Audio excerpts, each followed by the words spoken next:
결혼 15년 차 각방을 쓴 지 10년이 넘은 부부에게 찾아온 뜻밖의 진실은 과연 무엇이었을까요? 지금부터 시작하겠습니다. 올해 42살인 윤서는 결혼 15년 차 주부입니다. 남편 재혁과의 사이에는 중학교 2학년인 딸 하나가 있었습니다. 남들이 보기에는 평범한 가정이었지만 윤서에게는 아무에게도 말할 수 없는 고민이 있었습니다. 바로 남편과 10년째 각방을 쓰고 있다는 사실이었습니다. 처음 각방을 쓰게 된 것은 재혁의 코골이 때문이었습니다. 결혼 5년 차쯤 재혁의 코골이가 점점 심해지면서 윤서는 밤마다 잠을 설쳤습니다. 병원에 가보자는 윤서의 말에 재혁은 대수롭지 않게 여겼고 결국 두 사람은 각방을 쓰기 시작했습니다. 그렇게 시작된 각방 생활은 어느새 10년이라는 세월이 흘렀습니다. 윤서는 남편과의 관계가 점점 멀어지는 것을 느꼈지만 이미 익숙해진 생활 패턴을 바꾸기가 쉽지 않았습니다. 재혁은 대기업에 다니는 평범한 직장인이었고 매일 저녁 8시쯤 퇴근해서 집에 돌아왔습니다. 저녁을 먹고 나면 거실 소파에 앉아 텔레비전을 보다가 어김없이 9시 반이면 자신의 방으로 들어갔습니다. 윤서가 이상하다고 느낀 것은 최근 6개월 전부터였습니다. 재혁은 저녁을 먹고 나면 곧바로 방으로 들어가 잠을 청했습니다. 주말에도 마찬가지였습니다. 점심을 먹고 나면 어김없이 방으로 들어가 서너 시간씩 잠을 잤습니다. 처음에는 회사 일이 힘든가 보다 생각했지만 시간이 지날수록 뭔가 이상하다는 생각이 들었습니다. 어느 날 저녁 윤서는 용기를 내어 재혁에게 물었습니다. 요즘 너무 피곤해 보이는데 병원에 한번 가보는 게 어떻겠냐고 말입니다. 재혁은 그저 나이가 들어서 그런 것 같다며 대수롭지 않게 넘겼습니다. 하지만 윤서의 눈에는 남편의 얼굴이 예전보다 훨씬 창백해 보였고 몸무게도 눈에 띄게 줄어든 것 같았습니다. 결국 윤서는 재혁을 설득해서 병원에 가기로 했습니다. 재혁은 처음에는 시간 낭비라며 거부했지만 윤서가 계속 재촉하자 마지못해 동의했습니다. 주말을 이용해서 두 사람은 집 근처 종합병원을 찾았습니다. 의사는 재혁의 증상을 듣더니 여러 가지 검사를 받아보라고 권했습니다. 혈액 검사, 소변 검사, 내시경 검사 등 기본적인 검사부터 시작했습니다. 검사 결과가 나오기까지는 일주일 정도 걸렸습니다. 그 일주일 동안 윤서는 불안한 마음을 감추지 못했습니다. 혹시 남편에게 큰 병이 있는 건 아닐까 하는 걱정이 머릿속을 떠나지 않았습니다. 드디어 결과가 나온 날 윤서는 재혁과 함께 병원을 찾았습니다. 의사는 심각한 표정으로 두 사람을 진료실로 불러들였습니다. 윤서의 가슴은 두근거렸고 손에는 땀이 났습니다. 의사는 검사 결과지를 보더니 입을 열었습니다. 재혁의 몸에서 일반적이지 않은 수치가 발견되었다는 것이었습니다. 의사의 설명에 따르면 재혁의 혈액 검사에서 특정 호르몬 수치가 비정상적으로 높게 나왔다고 했습니다. 이것은 단순한 피로나 스트레스로는 설명할 수 없는 수준이었습니다. 의사는 추가 정밀 검사가 필요하다며 특히 뇌 MRI 촬영을 권했습니다. 윤서는 뇌 검사라는 말에 가슴이 철렁 내려앉았습니다. 재혁은 여전히 별일 아닐 거라며 태연한 척했지만 그의 얼굴에도 긴장감이 역력했습니다. 다음 주에 MRI 촬영 예약을 잡고 두 사람은 병원을 나왔습니다. 집으로 돌아오는 차 안에서 두 사람은 말이 없었습니다. 윤서는 창밖을 바라보며 온갖 생각에 잠겼습니다. 그날 밤 윤서는 잠을 이룰 수 없었습니다. 인터넷을 검색하며 재혁의 증상과 관련된 정보를 찾아보았습니다. 그러다가 우연히 뇌하수체 종양이라는 단어를 발견했습니다. 증상을 읽어보니 재혁의 상태와 비슷한 점이 많았습니다. 윤서는 더 이상 검색을 할 수 없었습니다. 불안감이 점점 커져만 갔습니다. 일주일 후 재혁은 MRI 촬영을 받았습니다. 촬영 자체는 30분 정도 걸렸지만 결과를 기다리는 시간은 영원처럼 느껴졌습니다. 사흘 후 다시 병원을 찾은 두 사람에게 의사는 충격적인 소식을 전했습니다. 재혁의 뇌하수체에 종양이 발견되었다는 것이었습니다. 의사의 설명에 따르면 종양의 크기는 약 2cm 정도였고 이것이 호르몬 분비에 영향을 주어 과도한 졸음과 피로감을 유발했다고 했습니다. 다행히 악성 종양은 아니었지만 수술로 제거하는 것이 필요하다고 했습니다. 윤서는 그 자리에서 눈물을 터뜨렸습니다. 재혁은 창백한 얼굴로 의사의 설명을 듣고 있었습니다. 수술 날짜는 한 달 후로 잡혔습니다. 그 한 달 동안 윤서는 재혁을 극진히 돌보았습니다. 10년 만에 남편을 제대로 챙기는 것 같았습니다. 재혁도 윤서의 정성에 감사하다는 말을 여러 번 했습니다. 두 사람은 10년 만에 처음으로 서로를 진심으로 바라보는 시간을 가졌습니다. 수술 전날 밤 윤서는 재혁의 방문을 두드렸습니다. 재혁은 침대에 누워 천장을 바라보고 있었습니다. 윤서가 들어오자 재혁은 자리에서 일어나 앉았습니다. 윤서는 재혁 옆에 앉으며 조심스럽게 말을 꺼냈습니다. 그동안 미안했다고 자신이 좀 더 관심을 가졌더라면 이렇게까지 되지 않았을 거라고 말입니다. 재혁은 고개를 저으며 자신의 잘못이라고 했습니다. 각방을 쓰게 된 것도 관계가 소원해진 것도 모두 자신이 아내에게 무관심했기 때문이라고 말했습니다. 두 사람은 그날 밤 오랜만에 진솔한 대화를 나눴습니다. 결혼 생활에서 느꼈던 외로움, 서운함, 후회 등을 솔직하게 털어놓았습니다. 다음 날 아침 재혁은 수술실로 들어갔습니다. 수술 시간은 예상보다 길었습니다. 6시간이 넘도록 윤서는 수술실 밖에서 기다렸습니다. 딸 아이도 학교를 조퇴하고 병원으로 왔습니다. 모녀는 손을 꼭 잡고 아버지의 무사를 기도했습니다. 오후 4시쯤 드디어 수술실 문이 열렸습니다.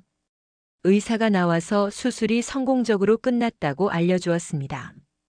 종양을 완전히 제거했고 다른 부위에는 이상이 없다고 했습니다. 윤서는 그 자리에서 주저앉아 울었습니다. 딸 아이도 엄마를 껴안으며 함께 울었습니다. 재혁이 회복실에서 병실로 옮겨진 것은 저녁 6시쯤이었습니다. 마취에서 깨어난 재혁은 희미하게 웃으며 윤서를 바라보았습니다. 윤서는 재혁의 손을 꼭 잡으며 수고했다고 이제 괜찮을 거라고 말했습니다. 재혁은 고개를 끄덕이며 다시 눈을 감았습니다. 입원 기간은 2주일이었습니다. 그동안 윤서는 매일 병원에 와서 재혁을 돌보았습니다. 아침에는 집에서 죽을 끓여와서 먹였고 낮에는 재혁과 함께 병원 정원을 산책했습니다. 저녁에는 딸 아이가 학교를 마치고 와서 가족 셋이 함께 시간을 보냈습니다. 재혁은 수술 후 눈에 띄게 좋아졌습니다. 안색도 밝아졌고 식욕도 돌아왔습니다. 무엇보다 예전처럼 저녁만 먹으면 바로 잠드는 증상이 사라졌습니다. 의사는 종양이 제거되면서 호르몬 분비가 정상화되었기 때문이라고 설명했습니다. 퇴원하는 날 재혁은 윤서에게 부탁이 있다고 말했습니다. 이제 각방 생활을 끝내고 다시 같은 방을 쓰고 싶다고 했습니다. 윤서는 망설임 없이 고개를 끄덕였습니다. 사실 윤서도 그동안 혼자 자는 것이 외로웠다고 고백했습니다. 집으로 돌아온 후 두 사람은 재혁이 쓰던 방을 서재로 만들기로 했습니다. 주말을 이용해서 가족 셋이 함께 방을 정리했습니다. 책장을 들여놓고 재혁의 책들을 정리했습니다. 딸 아이도 자신의 책들을 가져다 놓으며 즐거워했습니다. 그날 밤 윤서와 재혁은 10년 만에 처음으로 같은 방에서 잠을 잤습니다. 처음에는 서로 어색했지만 시간이 지나면서 자연스러워졌습니다. 재혁은 윤서의 손을 잡으며 그동안 고생했다고 앞으로는 좋은 남편이 되겠다고 약속했습니다. 한 달이 지난 어느 날 재혁은 병원에서 정기 검진을 받았습니다. 검사 결과는 모두 정상이었습니다. 종양도 재발하지 않았고 호르몬 수치도 안정적이었습니다. 의사는 앞으로도 6개월마다 정기 검진을 받으면 될 거라고 말했습니다. 그날 저녁 재혁은 윤서와 딸을 데리고 외식을 나갔습니다. 오랜만에 가족 셋이 함께 식사를 하며 웃고 떠들었습니다. 딸 아이는 요즘 아빠가 너무 좋다며 활짝 웃었습니다. 재혁은 딸의 머리를 쓰다듬으며 미안하다고 앞으로는 좋은 아빠가 되겠다고 약속했습니다. 집으로 돌아오는 길 윤서는 문득 생각했습니다. 만약 그때 병원에 가지 않았더라면 어떻게 되었을까 하고 말입니다. 재혁의 증상은 점점 악화되었을 것이고 어쩌면 돌이킬 수 없는 상황까지 갔을지도 몰랐습니다. 병원에 가자고 했던 자신의 선택이 옳았다는 생각에 안도의 한숨을 내쉬었습니다. 그로부터 3개월이 지났습니다. 재혁은 완전히 건강을 회복했고 회사 생활도 예전처럼 열심히 하고 있었습니다. 하지만 예전과 달라진 점이 있었습니다. 퇴근 후에는 집에 빨리 돌아와서 가족과 시간을 보냈고 주말에는 윤서와 데이트를 즐겼습니다. 윤서도 변했습니다. 예전에는 집안일에만 매달렸던 자신이 이제는 자기 자신을 돌보기 시작했습니다. 헬스장에 등록해서 운동을 시작했고 오랜만에 친구들도 만나며 자신만의 시간을 가졌습니다. 재혁은 윤서의 변화를 응원하며 적극적으로 도왔습니다. 어느 날 저녁 재혁은 윤서에게 편지를 건넸습니다. 편지에는 그동안 하지 못했던 말들이 빼곡히 적혀 있었습니다. 윤서가 없었다면 자신은 지금 여기 없었을 거라고 평생 고마워하며 살겠다고 적혀 있었습니다. 윤서는 편지를 읽으며 눈물을 흘렸습니다. 딸 아이도 부모의 변화를 느꼈습니다. 예전에는 집안 분위기가 늘 차갑고 어색했는데 이제는 웃음소리가 끊이지 않았습니다. 아침에 일어나면 부모님이 함께 아침을 준비하고 저녁에는 식탁에 둘러앉아 하루 일과를 나누었습니다. 딸 아이는 친구들에게 요즘 우리 집이 너무 행복하다고 자랑했습니다. 재혁의 회사 동료들도 그의 변화를 눈치챘습니다. 예전에는 항상 피곤해 보이고 무표정했던 재혁이 이제는 활기차고 밝은 모습이었습니다. 동료들이 무슨 좋은 일 있냐고 물으면 재혁은 그저 웃으며 건강해져서 그렇다고 대답했습니다. 6개월 후 재혁은 다시 병원에서 정기 검진을 받았습니다. 이번에도 모든 검사 결과는 정상이었습니다. 의사는 매우 만족스럽다며 이대로만 관리하면 전혀 문제 없을 거라고 말했습니다. 재혁과 윤서는 서로를 바라보며 환하게 웃었습니다. 그날 밤 윤서는 일기장을 펼쳤습니다. 오랜만에 쓰는 일기였습니다. 그동안의 일들을 되짚어보며 적어 내려갔습니다. 남편의 병을 발견하게 된 것은 불행이었지만 그것이 가족을 다시 하나로 만들어준 것은 축복이라고 적었습니다. 10년간의 각방 생활을 끝내고 다시 시작한 부부 생활이 이렇게 행복할 줄 몰랐다고도 적었습니다. 재혁도 자신의 방 안이 이제는 서재가 된 그곳에서 책을 읽고 있었습니다. 가끔 윤서가 차를 가져다 주면 함께 앉아서 이야기를 나누었습니다.